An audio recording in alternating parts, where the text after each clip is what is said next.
이 시간 귀한 말씀을 사모합니다. 오직 주의 말씀만 들려지길 원하고 저희 심령 속에 영혼의 양식으로 온전히 삼으시도록 마음은 활짝 열게 하여 주시옵소서. 성령 하나님께서 충만하게 임하실 줄로 믿사옵고 예수 그리스도의 이름으로 기도드리옵나이다. 아멘. 개신교회를 영어로 프로테스탄트입니다라고 이야기하는데 그리고 종교개혁자들을 또 프로테스탄트라고 부릅니다. 이 말은 항의하다, 저항하다라고 하는 그런 말인데 이것은 부패한 가톨릭 교회에 대해서 항의하고 저항하는 그런 모습을 나타내주고 있습니다.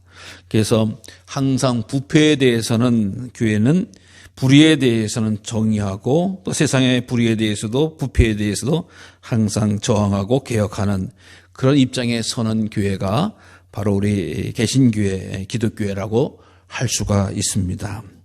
하나님의 거룩한 뜻을 감당하지 못했던 중세교회를 하나님께서는 루터를 통해서 새롭게 촉발시켜서 구원해 주시고 새 소망을 주께 둘 수 있도록 우리 개신교회를 사용하신 것에 대해서 감사를 드려야 됩니다. 그러나 우리가 늘 두렵고 떨리는 마음으로 꼭 종교개혁주의를 맞이해서 생각해 볼 말씀은 하나님께서 촛대를 움직이지 않도록 우리 교회가 깨어 있어야 되는구나. 하나님의 말씀으로 늘 새로워야 되는구나 라고 하는 거예요. 종교개혁이 지금 일어난 지 505년이 지났어요. 주님 오신 지 2000년이 됐죠. 그러니까 거의 한 1500년 동안은 이 카톨릭이 거의 있었다라고 생각해 보면 실로 엄청난 기간을 지내는 동안에 하나님의 뜻을 감당하지 못했기 때문에 종교개혁을 통해서 새로운 이 개신교회를 출발시키고 루터를 통해서 사역하게 하신 것을 보게 됩니다. 그래서 이 루터가 하나님의 말씀 가운데서 오직 믿음으로, 오직 은혜로, 오직 성경으로, 오직 하나님께만 영광을 돌려야 되겠다라고 하는 그런 생각을 가지고 교회를 새롭게 하고 교회의 참뜻을 알려고 했습니다. 그러나 그에게 거부감도 많았고 심지어 루터를 죽이려고 하는 이런 일도 있었습니다만은 하나님의 은혜 가운데에서 이 개혁의 횃불이 더욱더 커져가고 결국 세계를 움직이게 되어지고 중세를 끝나는 그런 일을 감당하게 했습니다. 그래서 1517년 10월 31일 비텐베르크 성당에 95개주의 반박문을 걸면서 그 기치를 올리게 됩니다. 1517년 10월 31일에 왜 걸었을까? 바로 11월 1일이 문제의 날인 거예요. 여러분 오늘 우리가 장로님 기도하셨지만은 이태원에서 젊은이들이 할로윈데이 행사를 한다라고 해서 아마 수십만이 모인 것 같아요. 수십만이 됐는지 어쨌든 하여튼 엄청난 인원이 모인 거죠. 그러니까 지금 우리 한국이라는 지금 IT 첨단 국가고 뭐 이런 나라에서 압사라고 하는 게 그것도 한두 명도 아니고 100여 명이 죽는다는 게 있을 수가 없는 일인데 엄청 끔찍한 일 아니겠어요? 정말 황당하기도 하고 정말 이런 일이 어떻게 있을 수 있을까라고 생각해 볼 수 있어요. 근데 저도 어렸을 때에 뭐 행사를 한다고 해서 그 원주의 천에서 동생을 데리고 한번 간 적이 있었어요. 그래서 무슨 뭐 전국체전인가 불꽃놀이 한다라고 해가지고 갔더니 그 개천변에 얼마나 사람들이 많이 모였는지 저는 키가 커서 약간 위에 있으니까 숨을 쉴 수가 있는데 제 동생은 사람 사이에 폭 숨어 있으니까 형심들은 나 뭐 죽을 것 같아 막 그래가지고 막 안아서 세우기도 해도 안 되겠다. 여기를 빨리 떠나야 되겠다. 라고 해서 그 동생 손을 잡고 피난 나온 그런 기억이 있습니다. 그래서 이게 한번 넘어지거나 뭐 이 큰일을 당하면은 아무것도 할 수가 없어요. 사람이 많고 많으면 뭐 우리가 밀고 땡기고 안고 일어서고 아무것도 못 하는 거예요. 그냥 떠밀려 가는 거예요. 이게 아마 생애에 이런 경험을 아마 한두 번 정도 해볼까 말까 하는 그런 경험이잖아요. 사람이 많다는 게. 그래서 저도 지금 늘 그것을 생각해서 사람 많은 게 무섭다라고 하는 거예요. 근데 그런 일이 벌어졌거든요. 근데 그 일을 벌어진 그게 왜냐? 할로윈 행사를 하려고 하는 겁니다. 그래서 물론 세계인들의 축제이기도 하고 많은 사람들이 모여서 놀기도 하고 또 젊은이들이 코로나19 가운데 오랜만에 이태원 모여서 즐기려고 즐거운 시간을 보내려고 하는데 이런 비극적인 참사가 나타나서 너무 안타까운데 사실 할로윈 행사라고 하는 것이 이 종교개혁과 무관하지 않아요. 왜 그러냐? 11월 1일이 만성절이다라고 하는 천주교의 축일입니다. 천주교회가 아주 즐겁게 절기처럼 여기는 만성절이라고 하는 말은 뭐냐? All Saint Day라고 해가지고 모든 성인의 날이다. 성인들의 날이다. 성인이라고 하는 사람은 천주교회에서 사람 가운데서 제일 높게 치고 구원받은 사람들이라고 하는 사람들이잖아요. 천주교회의 기본적인 개념은 뭐냐?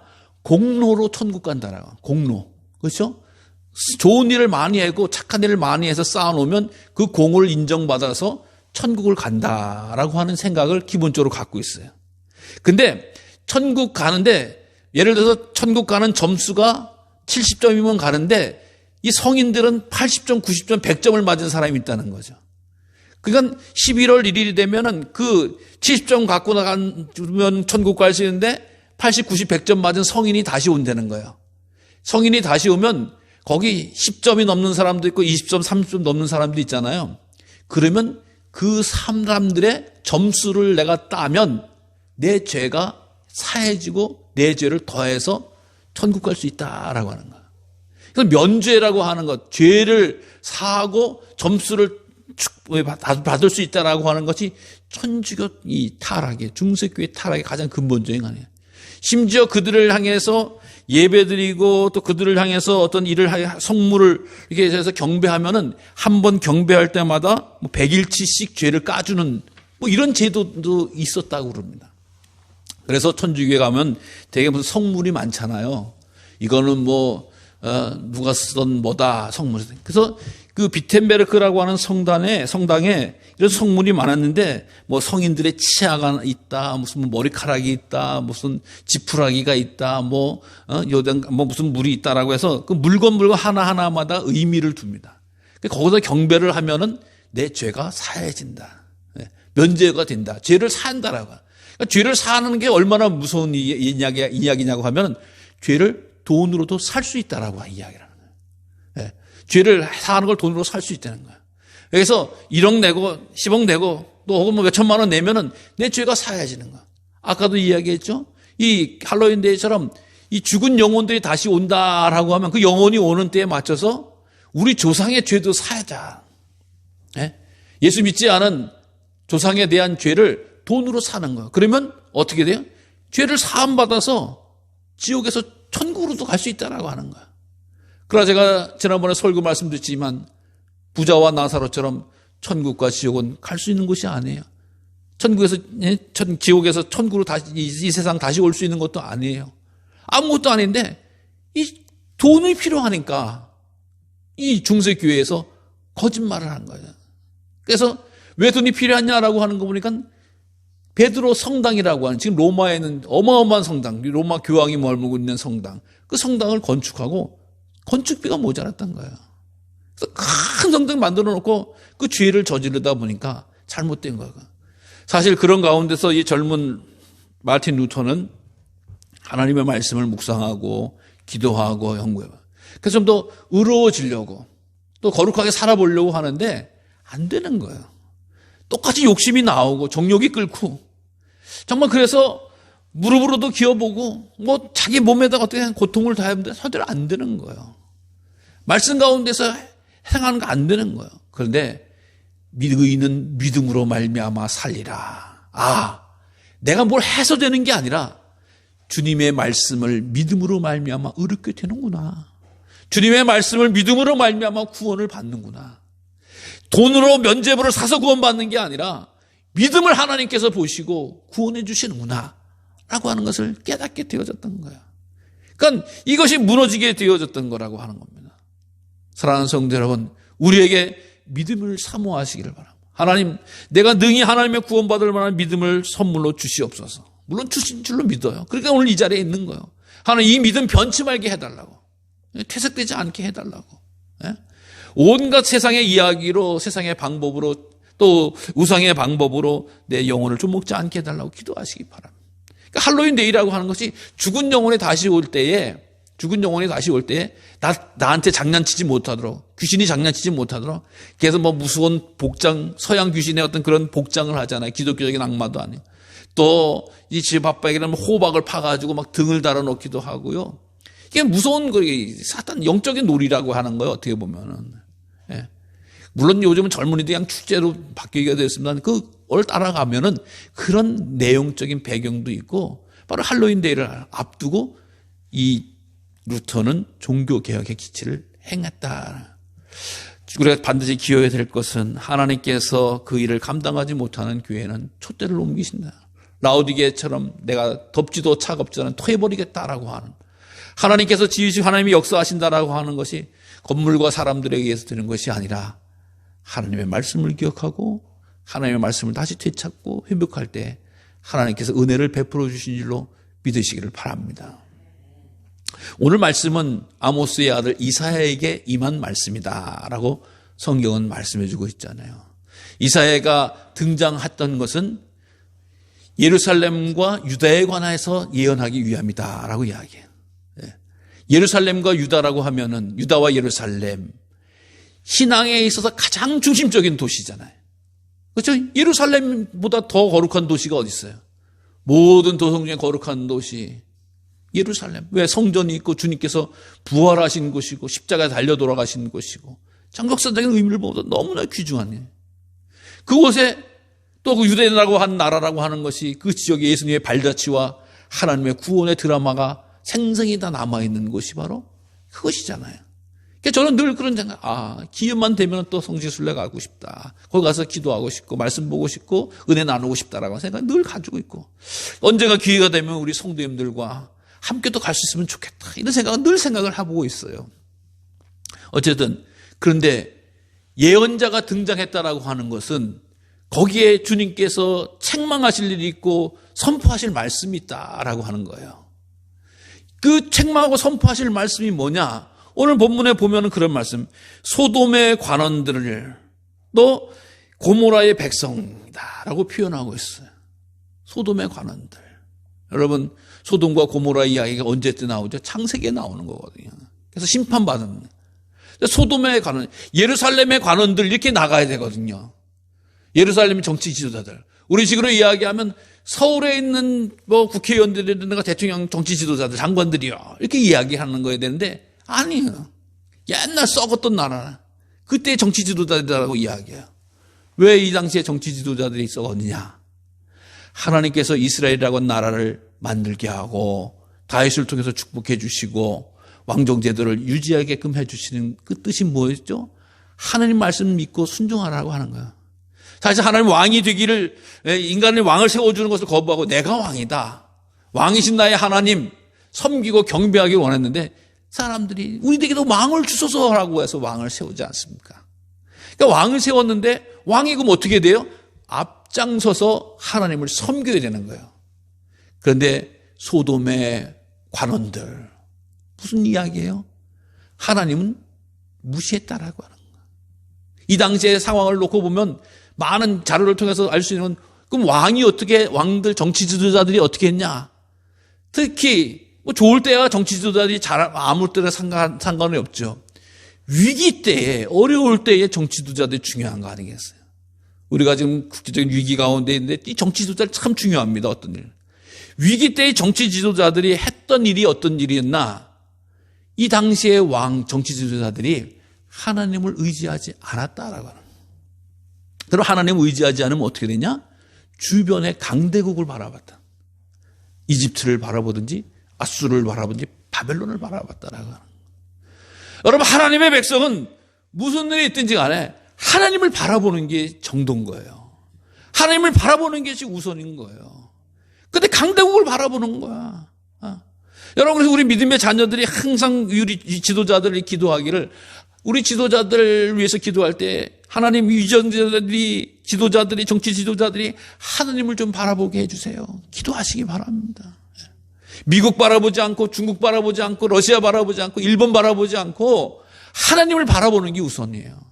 그러면 하나님이 때로는 미국을 사용할 때도 있고 중국을 사용할 때도 있고 그런 거지, 어느 나라가 우리나라를 지켜주고 어느 나라가 우리나라를 해요. 하나님만이 지킬 수 있는 거거든요. 하나님을 바라보라.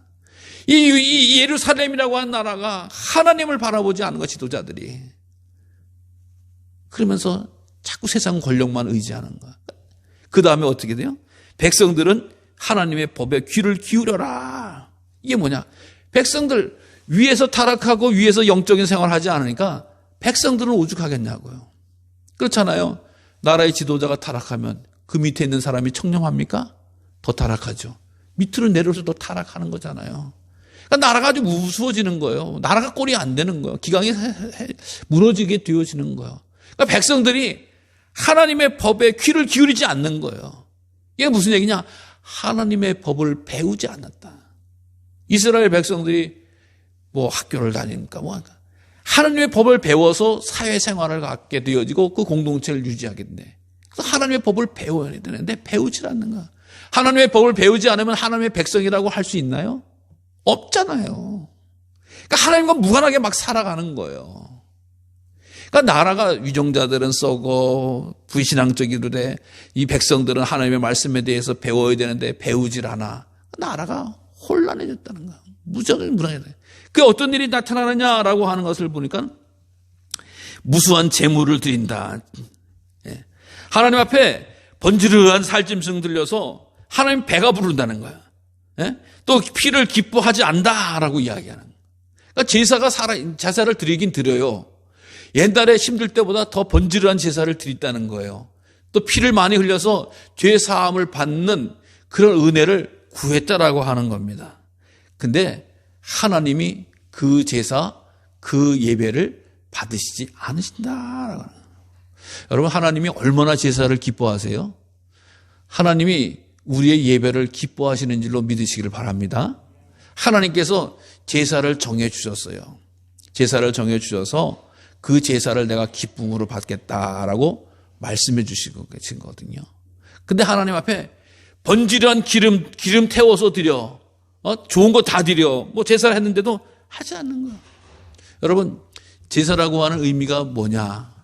기름 태우고 짐승 잡아서 태우는 게 방법은 맞아요. 형식은 맞아요. 근데 그 제사를 왜 드려요? 할 일 없어서 드리는 게 아니거든요. 하나님, 나로서는, 인간으로서는 어쩔 수 없이 연약해서 무지해서 지을 수밖에 없는 이 죄의 문제를 가지고 하나님의 거룩함에 참여할 수가 없어요. 하나님, 내 죄 용서해 주세요 라고 해서 제물에 안수해서 제사를 드리는 거잖아요. 그러니까 죄진 것 때문에 죄를 해결할 수 없어서 하나님 앞에 나와서 드릴 때 어떻게 해야 돼요? 엎드리는 거예요. 간구하는 거예요. 소원하는 거예요. 근데 아이고, 내 죄를 사해를 줄 거는 생각하지 마. 야, 하나님 앞에 그 기름진 놈 하나 갖다 태워드려 받으라고 그래. 이게 제사 그런 것처럼 생각하는 거예요, 백성들이. 이게 너무 말이 바뀐 거잖아요. 이런 일들이 비일비재했다라고 하는 거야. 그러니까 마당만 밟는 거예요. 왔다 갔다 하는 거예요. 여러분, 우리가 주일 예배를 드리거나 다른 기타 여러 가지 주의 이름으로 모일 때마다 반드시 기억하시기 바랍니다. 하나님이 무엇을 보실까? 상한 마음, 내 찢겨진 심정을 보시는 줄로 믿으시길 바랍니다. 하나님, 어쩔 수 없네요. 할 수 없네요. 하나님 받아주세요. 하나님 용서해 주세요. 하나님 고쳐주세요. 하나님 인도해 주세요. 이 마음 갖고 나가는 거죠. 하나님, 제가 헌금 드리니까 아시죠? 재물 드리니까 아시죠? 다 알아서 하세요. 이게 아니라고 하는 거예요. 근데 그걸 모르는 사람은 그걸 드리면 된다라고 생각한다라고 하는 거예요. 또 재물 가지고 와서 또 뿐만 아니라 월삭과 안식일과 대회로 모인다라고 이야기합니다. 하나님 앞에 안식일을 지켜라. 또 월삭은 세 달을 지켜라. 또 기타 절기를 지켜라 라고 하나님이 명령해 주셨잖아요. 얼마나 귀한 시간입니다. 우리가 정신없이 막 그냥 살아가다가도 하나님이 정해준 시간과 날짜를 정해서 모일 수 있도록 하나님 기회를 주신 거예요. 하나님 만나고 하나님 은혜 주시고 말씀 주시고 위로해 주시고 또 우리가 힘을 얻고 무거운 짐도 주께 내려놓고 가는 거잖아요. 그런데 이것을 하는 이 의미가 뭐냐라고 하는 것을 보면은 이것이 자기 만족과 자기 기분대로 되어지는 것이 아니라고 하는 겁니다. 그것도 하나님이 견디질 못한다라고 하는 거예요. 성경에는 가장 기본적인 구조가 있어요. 하나님이 기뻐하신 게 5대 제사. 그렇죠? 번제, 희생제가 쭉 제사가 있고 그 다음에 절기, 안식일, 안식년, 희년, 월삭해서 쭉 예가 있어요. 근데 이 절기를 주시는 이유가 있단 말이죠. 하나님 왜 모이라고 하느냐? 하나님 앞에 모여가지고 어떤 일을 해야 되냐라고 하는 것을 보면 세 가지입니다. 뭐예요? 하나님을 기억하라. 하나님이 그래서 이스라엘 백성들한테 반드시 그 말씀을 하시셨잖아요. 뭐예요? 나는 너희가 애굽에서 죄인 되어 놓였을 때, 나그네 되었을 때 구원해 준 하나님이시다 라고 하는 것을 기억하라라고 하는 거예요. 여러분, 우리는 죽음의 사슬에서 죄에 놓였어요. 그거를 구원해 주신 분이 누구예요? 하나님이신 거예요. 그러니까 하나님에 대해서 기억하라라고 하는 것이 이 예배의 기도, 또 절기의 특징이에요. 그 다음에 또 어떤 거냐? 두 번째 보면은 오늘 우리가 살아갈 수 있는 것이 하나님의 은혜 가운데 거하고 있다라고 하는 것을 알려줘서 감사를 깨우라고 하는 얘기예요. 우리 인생이 하루하루 살아가는 것이 지겨워서 마지못해 살아가는 것이 아니라 하나님의 은혜로 새 아침을 맞이하고 하나님의 은혜로 내 삶의 열매가 있고 하나님의 은혜로 내 자녀들과 함께 살아갈 수 있다라고. 그러면서 하나님 앞에 감사하라라고 하는 거예요. 이 절기를 통해서 주신 감사를 하나님 앞에 나올 수 있도록 해요. 그 다음에 세 번째 뭐냐? 이 절기를 통해서 하나님의 거룩한 백성 공동체에 모든 사람이 함께 동행하라. 나그네, 과부, 고아. 즉, 그 삶의 현장에서 인간이야에 비참할 수밖에 없는 사람들을 챙기면서 살아라 라고 하는 거예요. 왜요? 할 일이 없어서? 아니라고 하는 거죠. 이스라엘 백성은 하나님의 영적 공동체였던 거예요. 하나님이 다스리는 백성 가운데서 물질이 없어서, 남편이 없어서, 부모가 없어서 고통당하는 사람들을 내버려 두지 말고 그들을 챙기는 것이 하나님 나라예요. 그래서 하나님은 나는 고아와 과부의 나그네의 하나님이시다라고 말씀하시는 거예요. 그래서 그 일을 감당할 수 있도록 백성들을 명령을 해주시고 도와주시는 것을 보게 됩니다. 오늘 본문의 밑에서도 보면은 하나님이 어떤 하나님이라고 이야기하느냐? 고아를 신원하는 하나님, 고아를 위해서 신원하라라고 말해요. 이 고아를 위해서 신원하라라고 하는 말은 뭐냐? 고아가 재판 좀 받게 해줘라라고 하는 거예요. 억울한 일 당해도 고아는 재판을 받을 줄 몰라요. 여러분, 우리 삶 가운데서 어려운 일을 당할 때가 있잖아요. 근데 모르면 어떻게 돼? 재판을 받아서 회복되는 걸 몰라. 그냥 당하고 있는 거야. 그러니까 당시 사건 속에서 부모가 없는 아이들은 억울한 일을 당하는데도 불구하고 구제할 방법을 모르는 거야. 그냥 이렇게 살아가는 게 맞는가 보다라고 하면서 왜곡된 가치관을 가질 수가 있는 거야, 고아들.